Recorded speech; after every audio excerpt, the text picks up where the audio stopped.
ప్రభుకి అర్పించుకోవడం. అలాగే నీ యొక్క ఆత్మను దేవుడి సన్నిధిలోకి ఎప్పుడైతే అప్పగించుకున్నావో అప్పుడు నీ జీవితంలో ఏం జరుగుతుందంటే శుద్ధీకరణ జరుగుతుంది. శుద్ధీకరణ అంటే నీ ఆత్మలో ఉన్న పాపాలను, నీ ఆత్మలో ఉన్న లోపాలను దేవుడి సన్నిధిలో ఎప్పుడైతే ఒప్పుకుంటా ఉన్నావో అప్పుడు నీ జీవితంలో శుద్ధీకరణ స్టార్ట్ అవుతుంది. అంటే నీ ఆత్మను కడుక్కోవడమే శుద్ధీకరణ. హల్లెలూయా. దాని నెక్స్ట్ పొట్టేలు. పొట్టేలు అంటే ఏంటంటే నీ యొక్క ప్రాణమును శుద్ధి చేసుకోవడమే. మీకు వివరంగా చెప్తాను. శరీర కార్యాలు ఉంటాయి. శరీర కార్యాలు అంటే మనము ఊహ తెలిసిన తర్వాత చేసే తప్పులు, పాపాలు నీకు నీ యొక్క మైండ్లో ఉంటాయి. నీ చేసిన ప్రతి పాపం నీకు గుర్తుంటుంది. మర్చిపోయినా ఏ సమయంలో చేసిన కార్యాలు ఆ యొక్క ఆయా సమయాల్లో గుర్తొస్తూ ఉంటాయి, ఒక్కో సమయాల్లో గుర్తొస్తూ ఉంటాయి. ఇప్పుడు నువ్వు చేతులతో క్రియలతో చేసిన ప్రతి పాపాన్ని ప్రభు సన్నిధిలో ఒప్పుకోవడం. హల్లెలూయా. ఏంటండి అది? మారుమనసు అంటే అర్థం ఏంటి? నీకు తెలిసిన అంటే నీకు ఊహ తెలిసిన తర్వాత నుంచి స్టిల్ ఇప్పుడు వరకు నువ్వు ఏ పాపాలైతే చేశావో, నువ్వు చీకటి సంబంధమైన కార్యాలతో కానీ, లేకపోతే బాహ్య సంబంధమైన కార్యాలతో కానీ, లేకపోతే నీ ఊహ తెలిసిన తర్వాత నీ ఆలోచనలతో కానీ, నీ తలంపులతో కానీ నీకు తెలిసిన ప్రతి పాపము కూడా నీకు గుర్తొస్తుంది. ఎప్పుడైతే గుర్తొచ్చినాయి అన్నీ కూడా ప్రభు సన్నిధిలో ప్రోక్షించుకుని నువ్వు ఎప్పుడైతే పశ్చాత్తాపడుతూ దేవుని సన్నిధిలో ఒప్పుకుంటా ఉన్నావో ఇప్పుడు దాన్ని శరీరము కడుక్కోవడం అనమాట. ఒప్పుకోవడం అంటే ఏంటండి? శరీరాన్ని కడుక్కోవడం అనమాట, అంటే శుద్ధి చేసుకోవడం. అలాగే ఆత్మను కడుక్కోవడం, ఆత్మను శుద్ధీకరించుకోవడం. ఇప్పుడు శరీరాన్ని నీటితో కడుక్కుంటాం. అందుకని నీరు అనగా బాప్తిజం సాదృశ్యం అనమాట. శరీరాన్ని మనం నీటితో కడుక్కుంటాం. ఏమేన్ హల్లెలూయా. ఏంటండి అది? మనం ఏదన్నా మురికైతే శరీరాన్ని ఏం చేస్తాం? నీటితో కడుక్కుంటాం. అలాగే ఆత్మ సంబంధంగా ఏ నీరు అంటే అది కన్నీరు. ఏ నీరు? కన్నీరు. ఆత్మ సంబంధంగా పాపాలను కడుక్కునే మార్గం ఏదంటే కన్నీరు. భౌతికంగా మనం ఈ చర్మాన్ని ఎలాగైతే వాటర్తో కడుగుతామో మన శరీరం ఆత్మ సంబంధమైన శరీర మాలిన్యాన్ని కడుక్కునే ప్రక్రియ ఎక్కడ పెట్టాడంటే దేవుడు కన్నీటిలో పెట్టాడు. దానినే పశ్చాత్తాపం అంటున్నాం. పశ్చాత్తాపం లేకపోతే నీకు అసలు మారు మనసు లేదని అర్థం. అంటే నీకు ప్రార్థించినప్పుడు నీకు కన్నీరు రావట్లేదంటే, నీకు ప్రార్థించినప్పుడు పశ్చాత్తాపం రావట్లేదంటే అసలు నీకు మారు మనసు లేదని అర్థం. మారు మనసు ఉంటే నీకు ఏం చేస్తుంది? కన్నీళ్ళు వస్తాయి, పశ్చాత్తాపం వస్తుంది. దేవుడి సన్నిధిలో వెక్కి వెక్కి ఏడ్చి ఈ శరీరం ద్వారా నీ పాపాలను కడుక్కుంటావు. చూడండి, చాలా మందిని బాధ వస్తే ఏడుస్తారు. ఏడిస్తే బాధపోతాయి చాలా మందికి. చూడండి, గట్టిగా ఏడ్చారనుకోండి వాళ్ళ హృదయంలో ఉన్న భారం అంతా దిగిపోతుంది. ఏడ్చినప్పుడు ఏం చేస్తుందంటే వాళ్ళు ఎంత భారంతో బాధపడతారో బాధ అంతా కూడా దిగిపోతుంది అనమాట. ఏడుపు ద్వారా పోతుంది బయటికి. అలాగే ఆత్మ సంబంధంగా ఆ పశ్చాత్తాపం ఏం చేద్దండి? శరీరం మాలిన్యాన్ని కడుగుతుంది. దాన్నే మారు మనసు అన్నాం. అయితే ఈ ఆత్మ ఉన్న చూసారా, ఈ ఆత్మను ఎవరు కడుగుతారంటే రక్తం కడుగుతుంది. శరీరాన్ని ఏమో కన్నీరు కడుగుతుంది, ఆత్మనేమో రక్తం కడుగుతుంది. ఏ రక్తం? నా రక్తం నీ రక్తం పనిచేయదు. ప్రభు అయిన యేసు క్రీస్తు యొక్క రక్తము మన ఆత్మను కడుగుతుంది అనమాట. ఏంట రక్తం ఏదంటే వాక్యమే రక్తమై ఉన్నది. ఇప్పుడు వాక్యమే రక్తము కనుక నువ్వు వాక్యంతో సహవాసం చేసేటప్పుడు ఆ వాక్యం ఏం చేస్తుందంటే నీ ఆత్మను కడుగుతూ ఉంటుంది. దీనిని శుద్ధీకరణ అంటారు. హల్లెలూయా. దీన్ని ఈ మేక స్వభావాన్ని కడిగేది ఏమిటంటే, ఈ ఆత్మ యొక్క స్వభావాన్ని కడిగేది ఏమిటంటే యేసు క్రీస్తు యొక్క రక్తమైనది. ఇప్పుడు ఆ రక్తం ఏం చేస్తుంది? నీ మేక స్వభావాన్ని కాల్చి తీసివేసి గొర్రె పిల్ల యొక్క స్వభావాన్ని మనలో పెడుతుంది. ఏమన్నా హల్లెలూయా. నెక్స్ట్, ఇప్పుడు ప్రాణం. ఆత్మలో చాలా ప్రాబ్లమ్స్ ఉన్నాయి. ఆత్మలో ఆత్మీయ గర్వం ఉంది, ఆత్మీయ హెచ్చింపు ఉంది, రకరకాల పాపాలన్నీ కూడా ఆత్మలో ఉంటాయి. ఆత్మలో చాలా పాపాలు ఉన్నాయి. ఉద్రేకాలు, రకరకాల తారతమ్యాలన్నీ కూడా ఆత్మలో ఉంటాయి. సరైన డిసిజన్ తీసుకోలేకపోవడం, సరైన నిర్ణయాలు తీసుకోలేకపోవడం, మన వాక్యానుసారంగా ఆలోచించలేకపోవడం, దేవుని ప్రకారంగా నడవడానికి ఇష్టపడలేకపోవడం, ఇవన్నీ కూడా ఆత్మలో ఉంటాయి అన్నమాట. ఈ ఆత్మలో దాగి ఉంటాయి. ఇవన్నీ డెవిల్స్, ఇవన్నీ దెయ్యాలు, ఆత్మలో ఉండే దెయ్యాలు. వాక్య ప్రకారంగా నడవనివ్వకుండా, వాక్య ప్రకారంగా ఆలోచించనివ్వకుండా, ఆ యొక్క మంచి డెసిషన్ తీసుకునివ్వకుండా, సరైన మంచి కార్యం చేయనివ్వకుండా, చెడ్డ పనులన్నీ చేయించేలాగా ఆత్మను ప్రేరేపించి నడిపించేది ఏంటంటే దెయ్యాలు. ఈ దెయ్యాలని ఆత్మలో ఉంటాయి. ఇప్పుడు రక్తం వచ్చి ఎప్పుడైతే మన ఆత్మను కడుగుతుందో ఈ ఆత్మలో ఉన్న దెయ్యాలు బయటికి వెళ్ళి ఆ యొక్క దెయ్యాల స్థానంలో వాక్యం వస్తుంది అనమాట. ఈ వాక్యం ఎప్పుడైతే వచ్చిందో నిన్ను ఎవరు లీడ్ చేస్తారో? ఆత్మను ఎవరు లీడ్ చేస్తారో? వాక్యం నడిపిస్తారు. ఆత్మ నడిపించేది ఏంటండి? వాక్యం నడిపిస్తుంది అనమాట. అంటే నీ చేత నువ్వు నడిపించబడవు. చూడండి, మనం చాలా పనులు మనమే సొంతంగా డిసిజన్ తీసేసుకుని, సొంతంగా నిర్ణయాలు తీసేసుకుని, ఇలా చేస్తే బాగుంటుందేమో, ఇలా చేస్తే బాగుంటుందేమో అని మనం సొంతంగా ఆలోచించి సొంత నిర్ణయాలు తీసుకుంటాం. సొంత నిర్ణయాల ప్రకారంగా వెళ్తాం. నచ్చితే చేస్తాం, నచ్చకపోతే చెయ్యం. ఇవన్నీ ఆత్మలోని డెవిల్స్ అనమాట. అంటే దాన్ని మనసుని లీడ్ చేస్తారు. ఆత్మ నడిపించేది ఏంటండి? ఆత్మ ఎవరు నడిపిస్తారు? మనలో ఉన్న మనసు నడిపిస్తుంది. మనలో ఉన్న మనసు నడిపిస్తుంది అనమాట. మనస్సు ఆత్మను లీడ్ చేస్తుంది. కాబట్టి దేవుడు మనసులోనికి వచ్చి ఆ మనసులో నుంచి ఆత్మను లీడ్ చేస్తాడు వాక్యం ద్వారా.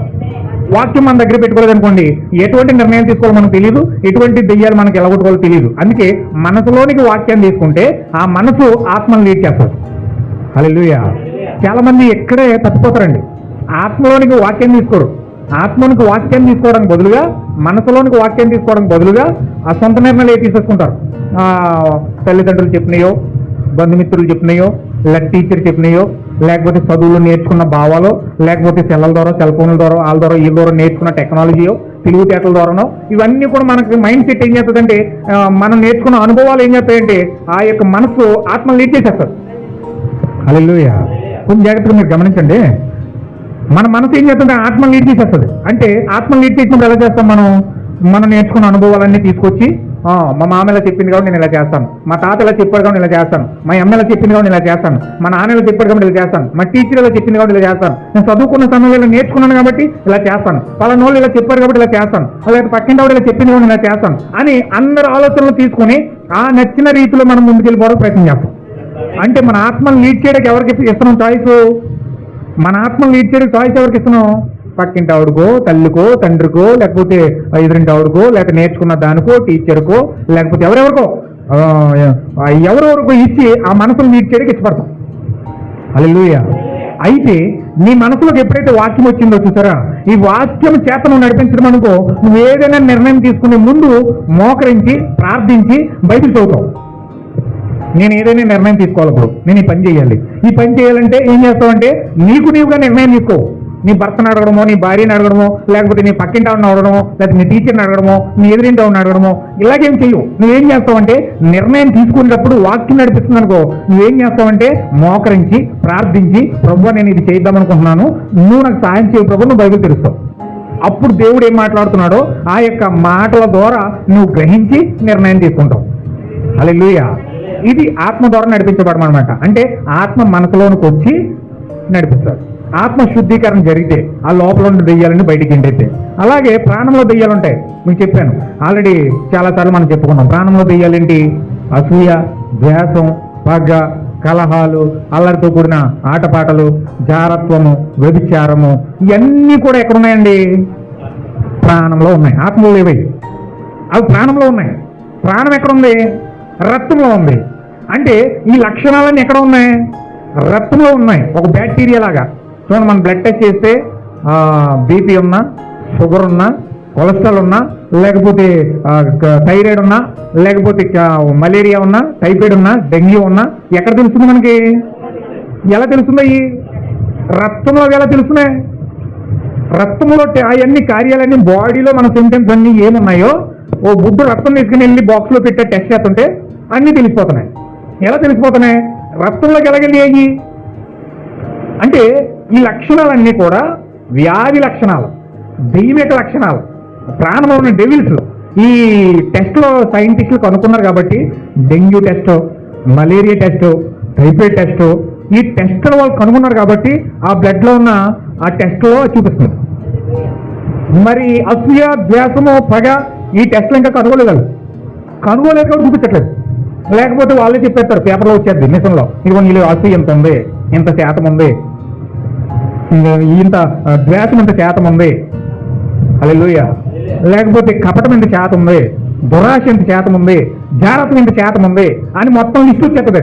ఒకవేళ టెస్ట్లు కానీ కనుక్కుంటే వాళ్ళు, హల్లెలూయా, వాళ్ళు కనుగోలేరు. ఇంకా అది కనుగోలేదు. శరీరానికి సంబంధించిన వ్యాధులే కనుక్కోవడానికి దేవుడు వారికి అనుమతి ఇచ్చాడు, కానీ ఆత్మలో ఉన్న వ్యాధులు కనుక్కోవడానికి వారికి ఇంకా అనుమతి లేదు. అంటే ఇవన్నీ ఎక్కడున్నాయి? ప్రాణంలో ఉన్నాయన్నమాట. అంటే ఈ యొక్క ద్వేషం మీకు చెప్పాను 20 కోట్లు ఉన్నాయంట అందులో. ఆ బ్లడ్లో ఎన్ని ఉన్నాయండి? 20 కోట్ల వైరస్లు ఉన్నాయి. మనకు మామూలుగా కరోనా వైరస్ ఉంటే బ్లడ్ టెస్ట్ చెప్తుంది, మలేరియా వైరస్ ఉంటే బ్లడ్ టెస్ట్ చెప్తుంది. డెంగ్యూ వైరస్ ఉంటే, టైఫాయిడ్ వైరస్ ఉంటే చెప్తుంది. కానీ 2020 కోట్ల వైరస్లో బ్లడ్లో ఉన్నాయి. అవి ఆత్మ సంబంధమైన ప్రాణంలో ఉన్న డెవిల్స్, కానీ అవి చెప్పట్లేదు. అది ఆ టెస్ట్ చెప్పట్లే, ఎందుకంటే టెస్ట్ కనుగొనలేదు కాబట్టి. కానీ ఆ బ్లడ్లో ఎన్ని ఉన్నాయి? 20 కోట్ల వైరస్లు ఉన్నాయి. జారత్వం, అపవిత్రత, కాముకత్వం, దెయ్యాలన్నీ కూడా ఆ బ్లడ్లోనే ఉన్నాయి. ఇప్పుడు 20 కోట్ల దెయ్యాలను కూడా ఎవరు ఎలగొడతారంటే, ప్రాణములకు ఎప్పుడైతే యేసుక్రీస్తు యొక్క జీవం వస్తుందో, హల్లెలూయా, ప్రాణములకు ఎప్పుడైతే యేసుక్రీస్తు యొక్క జీవం వెళ్తుందో, చూడండి మా వాడికి మొన్న టైఫాయిడ్ వచ్చింది. ఆ టైఫాయిడ్ ఇస్తే ఆ టైఫాయిడ్కి ఆ డాక్టర్ గారు చేంజ్ చేసేదంటే 5 రోజులు యాంటీబయాటిక్ వైరస్ సంబంధించిన ఇంజక్షన్ ఇచ్చారు. ఆ ఇంజక్షన్ ఏం చేసింది? 5 రోజులు ఆ ఇంజక్షన్ ఇస్తే ఆ లోపల ఉన్న టైఫాయిడ్కి సంబంధించిన వైరస్ని చంపేసింది. హల్లెలూయా. అంటే యాంటీబయాటిక్ ఎప్పుడైతే వెళ్ళిందో ఆ లోపల ఉన్న టైఫాయిడ్ వైరస్ చచ్చిపోయింది కాబట్టి వాడు తిరుగుతున్నాడు. లేకపోతే ఈరోజు మధ్య మీద ఉండడు, ఆరోగ్యం బాగోలేక. అలాగే యేసుక్రీస్తు యొక్క అనే రక్తం అనే జీవం అనే యాంటీబయాటిక్ అన్నమాట. అంటే 20 కోట్ల వైరస్లకి యాంటీబయాటిక్ ఏంటంటే యేసుక్రీస్తు యొక్క జీవం. ఆ యేసుక్రీస్తు యొక్క జీవం అనేది ఎప్పుడైతే బ్లడ్లోకి వెళ్ళిందో అప్పుడు ఆ యొక్క బ్లడ్లో ఉన్న 20 కోట్ల దెయ్యాల వైరస్లో అక్కడే చచ్చిపోతాయి. హల్లెలూయా. అంటే ఇప్పుడు శరీరమేమో పశ్చాత్తాపం అనే కన్నీటి ద్వారా కడగబడుతుంది, ఆత్మ అనేదేమో యేసుక్రీస్తు రక్తం ద్వారా కడగబడుతుంది, ప్రాణం అనేదేమో యేసుక్రీస్తు యొక్క జీవము చేత కడగబడుతుంది. అంటే శరీరము పశ్చాత్తాపం ద్వారా కడగబడాలి, కన్నీటి ద్వారా. ఆత్మీయమే యేసుక్రీస్తు యొక్క రక్తం అనే వాక్యం ద్వారా కడగబడాలి. అందుకే పౌలు గారు చెప్పాడు, మీరు వాక్యం అనే ఉదక స్నానము చేసి ఏం చేయాలండి? ఉదక స్నానం చేయాలట. వాక్యం అనే హిస్సోపుతో నువ్వేం చేయాలి? తోముకోవాలి, శుద్ధితో ఉంటాం మనం శరీరాన్ని. అలాగే వాక్యం అనే హిస్సోపుతో ప్రత్యక్షతతో ఎప్పుడైతే వాక్యం ద్వారా మనం ఉదక స్నానం చేస్తామో అప్పుడు ఆత్మ కడగబడుతుంది. ఆత్మ ఎప్పుడైతే కడగబడిందో ఆత్మలో నుంచి యేసుక్రీస్తు యొక్క జీవం ప్రాణంలోకి వెళ్తుంది. ఆ ప్రాణం ఏం చేస్తుందంటే ఆ 20 కోట్ల దెయ్యాలను బయటికి నెట్టేస్తారు. ఆ బయటికి నెట్టబడిన తర్వాత ఇప్పుడు అతను ఏం చేస్తాడు? పరిపూర్ణంగా పౌరమును ఆహ్వానించే స్థితిలోనికి వెళ్తాడు. పౌరం ఎవరు? ప్రభు అయిన యేసుక్రీస్తు అయి ఉన్నాడు. ఇప్పుడు ఆ పౌరము ఎప్పుడైతే ఒక వ్యక్తిలోని పరిపూర్ణంగా వస్తుందో, పౌరం అంటే ఏంటి? పౌరం అంటే ఏంటి? లాస్ట్ వీక్ చెప్పాను నేను, మర్చిపోతే మరి కుదరదు. మరి లాస్ట్ వీక్ చెప్పాను నేను, పౌరం అంటే ఏంటంటే పరిశుద్ధాత్మ అయినది. ఆ పరిశుద్ధాత్మ ఎలా వస్తుందంటే మనలోకి ఒక శరీరం వల్లే వస్తూ ఉంది. ఎలా వస్తుందండి? ఒక శరీరం వల్లే వస్తూ ఉంది. అనగా దేవుని యొక్క ఆత్మ, దేవుని యొక్క పరిశుద్ధాత్మ ఒక శరీరం వలె, ఒక వస్త్రం వలె, ఒక థియోఫనీ వలె మన జీవితంలోకి వస్తా ఉంది. హల్లెలూయా. ఇప్పుడు ఈ ప్రక్రియ అంతా, ఈ అర్పణంతా చేసింది ఎవరు చేశారండి? అబ్రహాం చేశాడు. అంటే పొట్టేలు నర్పించాడు, మేక నర్పించాడు, తర్వాత దూడ నర్పించాడు. 3 ద్వారా నీతీకరణ పొంది, శుద్ధీకరణ పొంది, పరిశుద్ధాత్మ బాప్తిజం పొందుకుని ఎప్పుడైతే అతను ఖాళీగా పరిపూర్ణంగా దేవుడిని ఆహ్వానించే స్థితిలోనికి వెళ్ళాడో అప్పుడు పవర్ మైండ్లోకి వచ్చింది. హల్లెలూయా. దేవుడు నాకు మహిమ కలుగును గాక. కొంచెం మీరు జాగ్రత్తగా గమనించాలి. ఇప్పుడు అబ్రహాం యొక్క అర్పణ భౌతికంగా అక్కడ జరిగితే, ఇప్పుడు ఆత్మీయంగా ఎలా జరుగుతుంది మనకు? ఇప్పుడు ఆత్మీయంగా ఎలా చెప్పాను? ఇప్పుడు నేను అబ్రహాం భౌతికంగానే దూడ నర్పించేశాడు, మేక నర్పించేశాడు, పొట్టేలు నర్పించేశాడు, అంతే. భౌతికంగా కనపడుతుంది అంతే. కానీ ఆత్మీయంగా దాని అర్థం చేసుకుంటే ఎంత వచ్చింది? ఇప్పుడు ఎంత వచ్చింది? శరీరం వచ్చింది, ఆత్మ వచ్చింది, ప్రాణం వచ్చింది, ప్రాణం లోపల పౌరం వచ్చింది. హల్లెలూయా. అంటే అబ్రహాం ఒక సంపూర్ణ అర్పణ అర్పించాడు. అది భౌతికంగా చదివితే భౌతికంగా కనపడుతుంది. కానీ ఇక్కడ అర్పణ అర్పించేటప్పుడు మాత్రం ఇక్కడ మనకు పరిపూర్ణమైన ఒక క్లారిటీ, ఒక పిక్చర్ వచ్చింది. హల్లెలూయా. అంటే మనం అర్పణ అర్పించాలంటే విధానం ఏంటి? అబ్రహాం అర్పించినట్లుగా శరీరము, ఆత్మ, ప్రాణమును మనం దేవుడి సన్నిధిలో పరిపూర్ణంగా ప్రోక్షించి మనం ఎప్పుడైతే సిద్ధపడతామో పౌరు మనలోకి వస్తుంది. అది అర్పణ అర్పించిన అర్పణ. అలాగే దేవుడు ప్రతీదీ కూడా దేవుడు ఒక ఛాయగా, ఒక నమూనాగా దేవుడు బైబిల్ గ్రంథంలో పెట్టాడు. ఇప్పుడు దేవుడు మనం సమీపించాలంటే, దేవుడి యొక్క సన్నిధిని మనం పరిపూర్ణంగా తెలుసుకోవాలంటే ఖచ్చితంగా మనకు ఛాయ తెలియాలి, నమూనా తెలియాలి. అప్పుడు మన నిజ స్వరూపంలో మనకి క్లారిటీ వస్తుంది. కాబట్టి పరిపూర్ణంగా మనం అక్కడికి వెళ్ళిపోవడానికి మనకు అవకాశం ఉంటుంది. హల్లెలూయా. ఇప్పుడు నేను సబ్జెక్ట్లోకి వస్తా ఉన్నాను. కొంచెం మీరు జాగ్రత్తగా ఒక 10 నిమిషాలు నాకు టైం ఇస్తే నేను దాన్ని క్లోజ్ చేస్తాను. కొంచెం జాగ్రత్తగా నేను ఇప్పుడు ఒక 10 నిమిషాలు చెప్పి నేను ఆపేస్తాను. వచ్చే వారం దాన్ని కంటిన్యూ చేస్తాను. చూడండి ఒకసారి లేవికాండం 23 అధ్యాయం. లేవికాండం 23 అధ్యాయం మొదటి నుంచి. యెహోవా మోషేకి ఇలా సెలవిచ్చాను,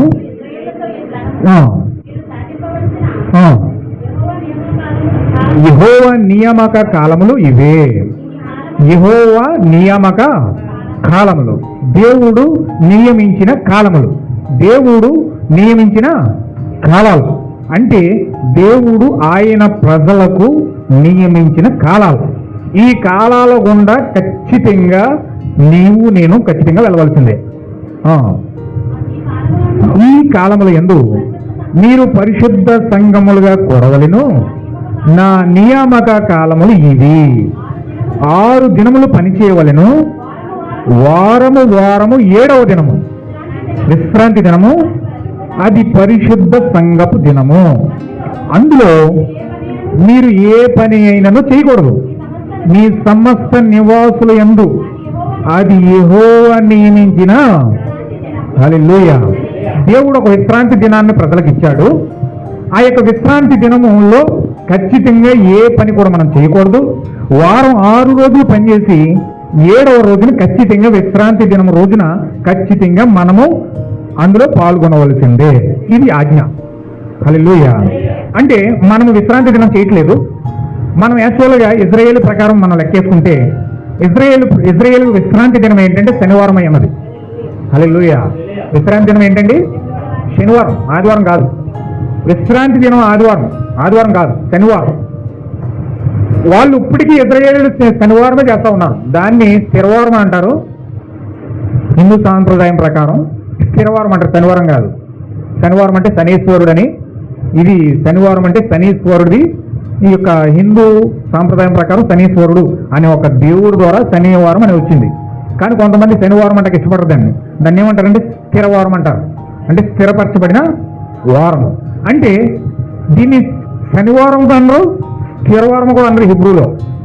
వాళ్ళు ఇజ్రాయేల్ ఏమంటారు? దాన్ని సబ్బాతు అంటారు. ఏంటండి ఇది? సబ్బాతు. సబ్బాతు అంటే 7వ దినము అని అర్థం. అంటే సబ్బాతు అంటే మొదటి రోజు సోమవారం వస్తుంది. మీరు సోమవారం ఆదివారం వస్తుంది. ఆదివారం లెక్కేయండి ఒకసారి. ఆదివారం 1, సోమవారం 2, మంగళవారం 3, బుధవారం 4, గురువారం 5, శుక్రవారం 6, శనివారం 7. అంటే ఖచ్చితంగా శనివారం 7వ రోజు వస్తుంది. ఇది సబ్బాతు. అందుకే ఈ సబ్బాతు శనివారమే అని ఎందుకు మనం చెప్తున్నామంటే, ఒక్కసారి మీరు మత్తయి సువార్త 28వ అధ్యాయము 1వ వచనం చదవండి. విశ్రాంతి దినము గడిచిపోయిన తరువాత ఆదివారమున తెల్లవారుచుండగా. ఇక్కడ ఎలా రాశారు చూడండి, ఎంత క్లియర్గా రాశారు చూడండి. ఇక్కడ మనకి ఈ వచనం చూస్తే చాలా క్లియర్గా అర్థమవుతుంది. విశ్రాంతి దినము గడిచిపోయిన తరువాత తెల్లవారికి వచ్చింది ఆదివారం. అంతేనండి. అంటే విశ్రాంతి దినం ఎప్పుడు? శనివారం అన్నమాట. అంటే విశ్రాంతి దినం గడిచిపోయిన తరువాత నెక్స్ట్ రోజు ఏమొచ్చింది? ఆదివారం వచ్చింది. అక్కడ చాలా క్లియర్గా రాశాడు. అంటే విశ్రాంతి దినం ఎప్పుడంటే శనివారం. అంటే యూదులు శనివారమే విశ్రాంతి దినముగా పాటిస్తున్నారు కాబట్టి విశ్రాంతి దినం గడిచిపోయిన తరువాత రాశాడు అక్కడ. అంటే విశ్రాంతి దినం గడిచిపోయిన తరువాత తెల్లారితే ఆదివారం వచ్చింది. అంటే విశ్రాంతి దినం సబ్బాతు కనుక, శనివారం కనుక వారు శనివారమే ఆరాధన చేస్తూ ఉన్నారు. శనివారమే సబ్బాతు చేస్తూ ఉన్నారు. ఇప్పుడు శనివారం వాళ్ళు ఆరాధన చేస్తూ ఉన్నారు. మనం ఎందుకు ఆదివారం కోరుకుంటున్నాం? మనం ఎందుకు ఆదివారం చేస్తున్నాం? ఎందుకంటే మనం ధర్మశాస్త్ర ప్రకారం మనం వెళ్తలేదు. కానీ యేసుక్రీస్తు చెప్పాడు, నేను ధర్మశాస్త్రాన్ని పరిపూర్ణంగా సున్నైనను పొల్లైనను నెరవేర్చడానికే వచ్చాను, కానీ దాన్ని కొట్టువేయటకు నేను రాలేదు అన్నాడు. ఏమేన్ హల్లెలూయా. నేను చాలా స్లోగా వెళ్తున్నాను, మీకు అర్థమవుతుందండి. నేను స్పీడ్ వెళ్ళడానికి ఇష్టపడట్లేదు. కొంచెం జాగ్రత్తగా నాకు పాయింట్ టు పాయింట్ మీరు పట్టుకున్నారంటే మీరు చక్కని వివేకవంతులుగా అవుతారు, చక్కగా ప్రార్థిస్తారు, చక్కగా ఆత్మీయంగా ఎదుగుతారు మీరు. చూడండి, ఇక్కడ విశ్రాంతి దినం మనం ఎందుకు చేయట్లేదు? విశ్రాంతి దినం శనివారం ఎందుకు చేయట్లేదు? ఆదివారం ఎందుకు చేస్తున్నాం? మన మధ్య చాలా మంది సెవెంత్ డే అడ్వెంటిస్ట్ ఉన్నారు. వాళ్ళు కూడా ఈ లేఖనాలను తీసుకుని శనివారమే విశ్రాంతి దినం చెయ్యాలి, శనివారం చేస్తేనే దేవునికి చెందుతుంది, శనివారం చెయ్యకపోతే మనం పరలోక రాజ్యం వెళ్ళము. ఎందుకంటే ఖచ్చితంగా దేవుడు ఆచరించిన ఆచారము, దేవుడు నియామక కాలంలో మొట్టమొదటి ఆజ్ఞ ఏమిటంటే మీరు 6 రోజులు పనిచేసి 7వ రోజులు ఖచ్చితంగా విశ్రాంతి తీసుకోమన్నాడు, విశ్రాంతి దినం చేయమన్నాడు. కానీ ఇక్కడ ఏం జరుగుతుందంటే ఖచ్చితంగా యేసుక్రీస్తు భూమి మీదకి వచ్చి నేను ధర్మశాస్త్రాన్ని అంతా నెరవేర్చడానికి వచ్చాను అన్నాడు. ఇప్పుడు ధర్మశాస్త్రం అంతా నెరవేర్చడానికి ప్రభువు యేసుక్రీస్తు వచ్చాడు కాబట్టి సొన్నైనను పొల్లైనను విడిపెట్టకుండా ప్రతిదీ కూడా ఆయన ఏం చేశాడంటే ధర్మశాస్త్రం అంతయు పరిపూర్ణంగా నెరవేర్చి ఆయన కల్వరి శిలువలో సమాప్తం పలికాడు. హల్లెలూయా. ఆయన సమాప్తం అన్నాడు. ఎందుకని? దేనికి సమాప్తమైంది? ధర్మశాస్త్రానికి సమాప్తమైంది. ధర్మశాస్త్రాన్ని క్లోజ్ చేశాడు. అంటే నేను ధర్మశాస్త్రం దేనిని విడిచిపెట్టకుండా ప్రతిదీ కూడా పరిపూర్ణంగా నెరవేర్చాను అని చెప్పి సమాప్తమైనది అన్నాడు. హల్లెలూయా. సమాప్తం అంటే ఆయన జీవితానికి సమాప్తం కాదు, ఆయన జీవితానికి క్లోజ్ అయిపోయిందని చెప్పట్లేదు. ఆయన దేనికి సమాప్తం పలికాడంటే ధర్మశాస్త్రానికి సమాప్తం చెప్పాడు. హల్లెలూయా. ఇప్పుడు ధర్మశాస్త్రానికి సమాప్తం పలికాడు కాబట్టి ఆయన ప్రతీదీ కూడా నెరవేర్చి ఆయన ఏం చేశాడంటే సమాధిలోనికి వెళ్ళి సమాధిలో నుంచి 3వ దినాన్ని లేచి ఆయన క్రొత్త నిబంధనకు తెరలేపాడు. ఆమేన్. హల్లెలూయా. దేనికి లేపాడండి? పాత జీవితాన్ని ముగించి క్రొత్త జీవితాన్ని ప్రారంభించాడు. ఆయన పాత జన్మను ముగించి క్రొత్త జన్మానికి ప్రారంభం పలికాడు. హల్లెలూయా. ఇప్పుడు పాత నిబంధన అంతా కూడా పాత జన్మకు సాదృశ్యంగా ఉంటే క్రొత్త జన్మకు కొత్త నిబంధన సాదృశ్యంగా ఉంది. ఇప్పుడు దేవుడు పాత నిబంధన పాత జన్మకు సమాప్తం పలికి క్రొత్త జన్మకు ప్రారంభం పలికాడు. హల్లెలూయా.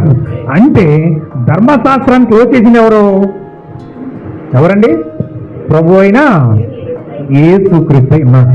అంటే పాత జన్మను ముగించింది ఎవరంటే ప్రభు అయిన యేసుక్రీస్తు వచ్చి పాత జన్మకు ముగింపు పలికి క్రొత్త జన్మకు తెరలేపి క్రొత్త యుగ పురుషుడిగా క్రీస్తు శకము క్రీస్తు పూర్వము అని అక్కడ స్టార్ట్ చేసి ఈ క్రొత్త యుగానికి ప్రారంభం పలికాడు. కాబట్టి ఒక నవయుగ పురుషుడిగా శక పురుషుడిగా యుగ సంబంధమైన యుగ పురుషుడిగా ప్రారంభం పలికాడు. కాబట్టి ఇప్పుడు అక్కడ కుమారుని యొక్క దినమును ప్రారంభమైంది. కాబట్టి ఆ కుమారుని దినమును ప్రారంభించడానికి ఇక్కడ మొట్టమొదటి రోజు సన్ అంటే ఆదివారం కాదు, సన్ అంటే SUN ఆదివారం కాదు, అది రోజుతో సంబంధం లేదు, అది శనివారంతో సంబంధం లేదు, అది ఆదివారంతో కూడా సంబంధం లేదు. సన్ అంటే SON అంటే కుమారుని యొక్క దినము ప్రారంభమైనది.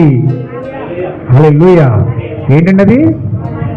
రోజులు కాదు, ఇప్పుడు ఆదివారం కాదు, శనివారం కాదు. ఆదివారం అంటే సన్, SUN సన్ అని పలకాలి. సండే అంటే ఏంటి? SUN సండే అంటాం. అంటే అది సండే ఆదివారంతో కాదు, శనివారంతో కూడా కాదు. అది ఆదివారానికి ముగింపు పలికాడు, శనివారానికి ముగింపు పలికాడు. ఆయన ఎవరికి ప్రారంభం పలికాడంటే SON అంటే కుమారుని యొక్క దినము ప్రారంభమైనది, యుగ పురుషుడి యొక్క శకము ప్రారంభమైనది. నవ యుగ పురుషుడిగా ప్రభువు అయిన యేసుక్రీస్తు కుమారుని యొక్క జీవితము ప్రారంభమైనది. హల్లెలూయా. మీరు చాలా మంది అడిగారు అనుకోండి, మీరు ఏ దినానికి ఆదివారం వల్ల శనివారం వల్ల అడిగారు అనుకో, మేము ఆదివారం వల్ల కాదు, మేము శనివారం వల్ల కాదు, కుమారుని యొక్క దినములోనూ సంబంధించిన వాడు. హల్లెలూయా. దేవుని కుమారులు కుమార్తెలు అనబడిన వారు ఎక్కడికి వస్తారంటే కుమారుని యొక్క దినంలోకి వస్తారు. మిగతా వాళ్ళు ఆదివారం శనివారం కొట్టుకుంటూ ఉంటారు, ఆదివారంతోనే శనివారంతో కొట్టుకుంటూ ఉంటారు. కానీ మతశాఖకు సంబంధించిన వ్యక్తులేమో ఆదివారంతో కొట్టుకుంటారు, శనివారంతో కొట్టుకుంటారు. కానీ ఆదివారంతోనే సంబంధం లేకుండా, ఆ యొక్క శనివారంతోనే సంబంధం లేకుండా కుమారుని యొక్క దినముల్లోనికి ప్రవేశించింది ఎవరంటే నిజమైన తిరిగి జన్మించిన క్రైస్తవులై ఉన్నారు. అందుకే ఎబ్రీ పత్రికలో పౌలు గారు అన్నాడు, ఏమన్నాడంటే పూర్వకాలమందు నానా విధములుగా ప్రవక్తల ద్వారా మాట్లాడిన దేవుడు అంచె దినముల యందు తన కుమారుని ద్వారా మాట్లాడుతూ ఉన్నాడు అన్నాడు. హల్లెలూయా. ఎలా మాట్లాడుతున్నాడండి? ఏ కుమారుడు ద్వారా? ప్రభు అయిన యేసు క్రీస్తు అనే కుమారుని యొక్క శకము ప్రారంభమైంది కాబట్టి, క్రీస్తు యొక్క శకము ప్రారంభమైంది కాబట్టి, ఆ శకముతోనే దేవుని కుమారులు భూమి మీద అడుగు పెట్టడం ప్రారంభించారు. కాబట్టి ఇప్పుడు ఆ యొక్క యుగ సంబంధమైన యుగము ద్వారా దేవుని కుమారులు కుమార్తెలు భూమి పైన ప్రత్యక్షమవుతా ఉన్నారు. హల్లెలూయా. ఎంతమందికి అర్థమైందన్నమాట? నేను స్లోగా చిన్న సబ్జెక్ట్ చెప్పేద్దాం అనుకున్నాను, కానీ దేవుడు చాలా పెద్ద సబ్జెక్టు దిగిపోతున్నాడు. లేదు, కొంచెం జాగ్రత్తగా మీరు పట్టుకోండి. హల్లెలూయా. కొంచెం చూడండి, ఇక్కడ దేవుడు పాత నిబంధన అంతా కూడా యేసుక్రీస్తు ద్వారా ముగించాడు. ఇప్పుడు అది ఆ విశ్రాంతి దినం మనకి ఏది? ఇప్పుడు విశ్రాంతి దినం ఏది? ఇప్పుడు ఏమండి? అంతే ఖచ్చితంగా ఆదివారము కాదు, శనివారము కాదు. ఇప్పుడు విశ్రాంతి దినం ఏంటి? విశ్రాంతి దినం ఏంటి? కొంచెం జాగ్రత్త మీరు పట్టుకోవాలి. హెబ్రీ పత్రిక 4వ అధ్యాయం మొదటి నుంచి చదవండి.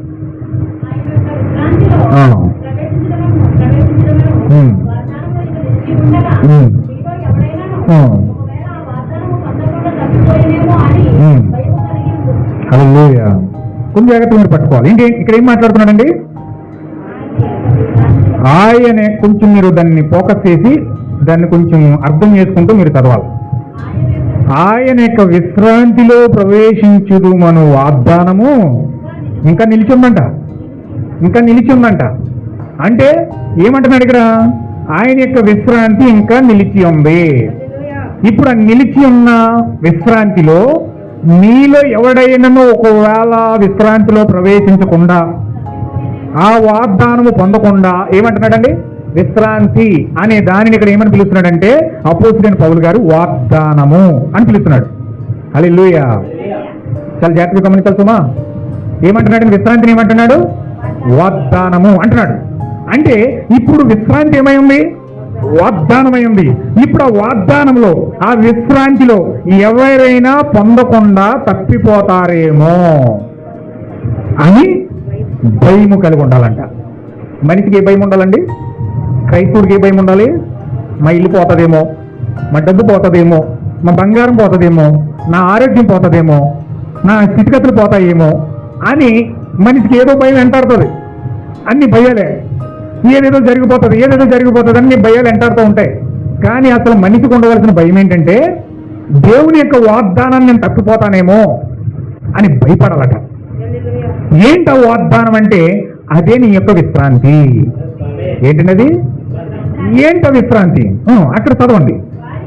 వారికి ప్రకటింపబడినట్లు మనకును. ఎవరికి ప్రకటింపబడినట్లు? వారికి ప్రకటింపబడినట్లు మనకు కూడా ప్రకటించబడిందంట. వారికంటే ఎవరికి? యూదులకి, ఇజ్రాయేల్ దేశానికి దేవుడు శిష్యులు పంపించి, దేవుడు కూడా 3.5 సంవత్సరాల పాటు సువార్త చేశాడు. తర్వాత శిష్యులు వచ్చి కొన్ని సంవత్సరాలు సువార్త చేశారు. అపోస్తలుడైన పౌలు గారు వెళ్ళి సువార్త చేశాడు.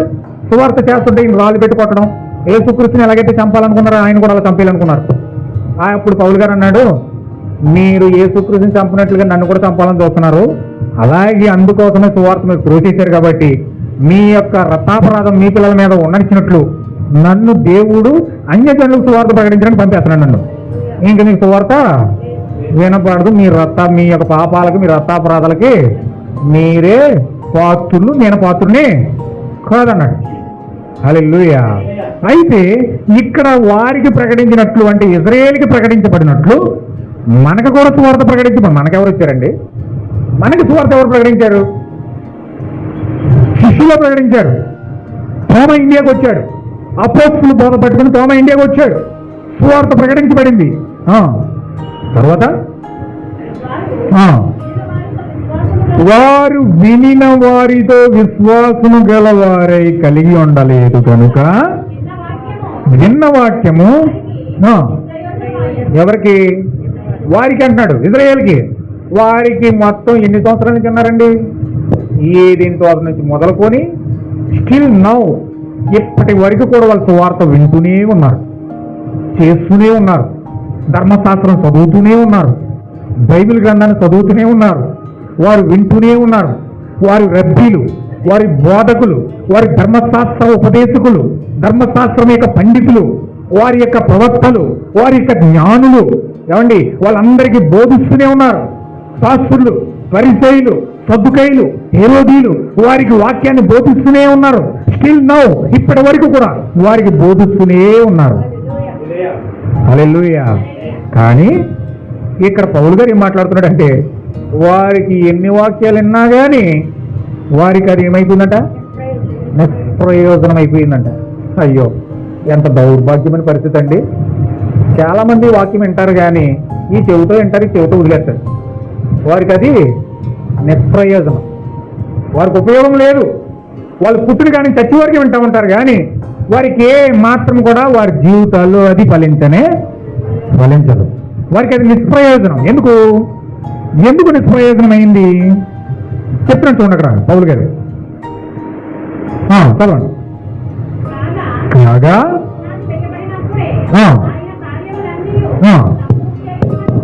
సంపూర్తి అయి ఉన్నను ఈ విశ్రాంతిని గూర్చి నేను కోపముతో ప్రమాణం చేసినట్టు నా విశ్రాంతిలో ప్రవేశింపరు. దేవుడంట ఇజ్రాయేల్ ప్రజలతో కోపంతో ప్రమాణం చేశాడట. వాళ్ళని ఎందుకు తీసుకొచ్చాడండి? ఐగుప్తు నుంచి విడిపించింది ఎందుకు? విశ్రాంతిలోకి తీసుకెళ్ళాడు. అసలైన విశ్రాంతిని వారికి ఇవ్వడానికి. ఏమండి, వారికి మన్నానిచ్చింది ఎందుకో తెలుసా? విశ్రాంతిలోకి వారికి వెళ్ళడానికి. వారికి ఎర్ర సముద్రాన్ని చీల్చి అందులో నడిపించింది ఎందుకో తెలుసా? విశ్రాంతిలోకి తీసుకెళ్ళడానికి. వారికి ఆకాశం తెరిచి ఆహారముగా పూరేళ్ళు ఇచ్చింది ఎందుకో తెలుసా? విశ్రాంతిలోకి తీసుకెళ్ళడానికి. హల్లెలూయా. వారికి బండను బద్దలు కొట్టి ఆ నీళ్లు ప్రవాహంలో వచ్చేలాగా ఎందుకు చేశాడో తెలుసా? విశ్రాంతిలోకి తీసుకెళ్ళడానికి. హల్లెలూయా. వారికి అన్ని సదుపాయాలు చేస్తూ వారికి చెప్పులు అరిగిపోకుండా, వారికి ఒంటి మీద బట్టమాయకుండా, వారికి ఆహారం ఇచ్చి, వారికి వస్త్రాలు ఇచ్చి, వారికి ఆరోగ్యం ఇచ్చి, వారిని నడిపించడానికి ఒక ప్రవర్తన ఇచ్చి, వారికి ఆరోగ్యం ఇచ్చి, వారికి జీవజల నదులు ఇచ్చి, వారికి అద్భుతముగా ఆ యొక్క అరణ్యము గుండా వారిని నడిపిస్తూ ఉంటే వాళ్ళు చేసే ప్రవర్తన, వాళ్ళు చేసే వేషధారణ, వారు ఆలోచించే ఆలోచన, వారి యొక్క తాత్పర్యం అంతా ఎలా ఉందో ఇక్కడ మనం ఒక్కసారి బైబిల్ చదివితే చాలా క్లియర్గా మనకు ఒక పిక్చర్ వస్తూ ఉంది. ఇక్కడ కొంచెం అర్థం చేసుకోండి. 3వ అధ్యాయం స్టార్టింగ్ నుంచి చదవండి. 3వ అధ్యాయం స్టార్టింగ్ నుంచి అండి. 3వ అధ్యాయం స్టార్టింగ్ నుంచి చదవండి.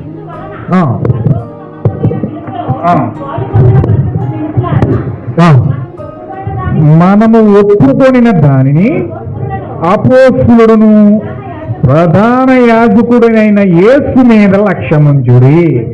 ఎవరి మీద లక్ష్యముంచాలండి?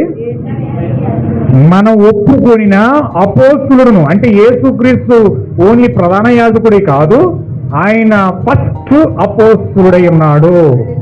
హల్లెలూయా.